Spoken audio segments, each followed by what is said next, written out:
বলছি মামা, ভালো একটা দিন দেখো, এই ঢ্যাবনারে বিয়ে দিতে হবে। দেখছি দেখছি, চৈত্র মাসে শুক্লপক্ষে পঞ্চম তিথিতে ওং সোহা কোনো বিয়ে নেই, সামনের মাসে কোনো বিয়ে নেই। আরে বাবা, সামনের মাস অব্দি যাচ্ছেন কেন? এই মাসে দেখেন। বলছি বিয়ের কেনাকাটা করবা না? 1 মাস সময় তো লাগবেই। কেনাকাটার দরকার নাই, তুমি এই মাসে দেখো। ঠিক আছে দেখছি। দেখো শুভ কাজ যত তাড়াতাড়ি হয় ততই ভালো। হ্যাঁ মামা, তাড়াতাড়ি দেখো, 1 সপ্তাহের ভিতরে দেখো। 1 সপ্তাহের ভিতরে কোনো বিয়ে নাই। কিন্তু আজকে সন্ধ্যের সময় একটা বিয়ে ছিল ভাগ্নে, আজকে সন্ধ্যের সময় বিয়ে ছিল। যদি 2-4 দিন আগে দেখা সাক্ষাৎ করতে না, তাহলে আজকে বিয়েটা হয়ে যেত। কেন আজকে করা যায় না? বলছি ভাগ্নে, এত ব্যস্ত করে বিয়ে করা কি ঠিক হবে? যেরকম মেয়ে পাইছি, ব্যস্ত না করলে পারে আউট অফ স্টক হয়ে যাবে। বলছি কি মামা, আজকে কোনো কলে বলে করে দেওয়া যায় না বিয়েটা? আমি তো সব সময় রেডি, তোমরা বললি এখনই কাজ শুরু করে দেবো। তাহলে আজকেই সেরে দাও কাজ। হ্যাঁ, আজকে দিনও ভালো দিন আছে, মঙ্গলবার, আজকে বিয়ে করাই দাও। বলছি কিন্তু পাদু ফাদু, ছোট বাচ্চারা কেউ আসলো না, ও বাড়ি যে বিরিয়ানি খাই দিলে হয়ে যাবে। বলছি ঢ্যাবনা, তোর তো আগে বিয়ে করার ইচ্ছাই ছিল না, এখন ঘপাত করে তুই এত বিয়ের জন্য পাগল হয়ে পড়েছিস কেন? এরকম মেয়ে সচরাচর পাওয়া যায় না, বুঝতে পারিস? অনেক কপাল গুনে এরকম মেয়ে পাওয়া যায়। তাহলে ভাগ্নে কি বলছো, আজকে সন্ধ্যে 6টার সময় করে দেবো নাকি বিয়েটা? একদম। তাহলে মোটামুটি তুমি খবর দাও, যারা যারা বিয়ে আসতে পারে আসুক, আজকে বিকেলেই বিয়ে হবে। শোনো বাবা, বলছি আমার কাছে কিন্তু টাকা পয়সা নেই, এখন যে তোমাদের 2 মুঠো খাতি দেবো সেরকম পরিস্থিতিও নেই। ও নিয়ে কোনো চাপ নেবেন না, এক্ষুনি আমাদের ক্যাশিয়ার চলে আসবে, ফোন করলি পারে।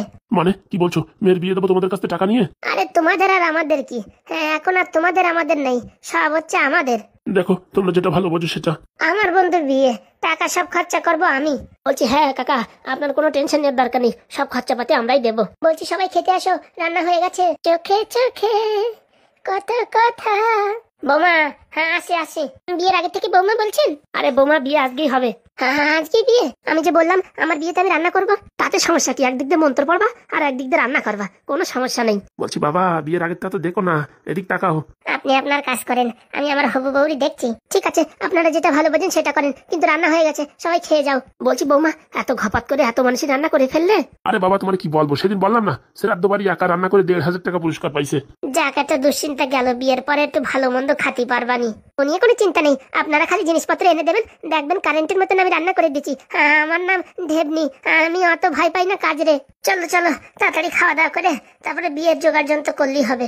বলছি হাগুদা, আমি পট করে বুঝিস পাদুরি ফোন করে দিই, এই ব্যাপার, মাল মেটেরিয়াল নিয়ে সব চলে আয়। আচ্ছা ঠিক আছে, আমরা খেতে বসে যাচ্ছি, তুমি তাড়াতাড়ি ফোন করে আসো। ঠিক আছে, তাড়াতাড়ি আসো, ভাত ঠান্ডা হয়ে যাচ্ছে। একটু পরে বিয়ে হবে, সাজবো আমি তো বউ বউ বউ। সত্যি প্রথমবার যদি এর সঙ্গে বিয়ে হতো না, তাহলে আর বদনামি হতাম না যে 2-2টো বিয়ে। আরে ভাগ্নে, এখন কোনো ব্যাপারই না 2-3টে বিয়ে, বুঝতে পারিস? যার যত টাকা তার তত বিয়ে। না না, আমি 8-10টা বিয়ে করতে চাই না, একটা বিয়ে করে আমি সুখী সংসার করতে চাই। বলছি ঢ্যাব না, বিয়ের পর আবার আমাদের ভুলে যাবি না তো? কি যে বলো।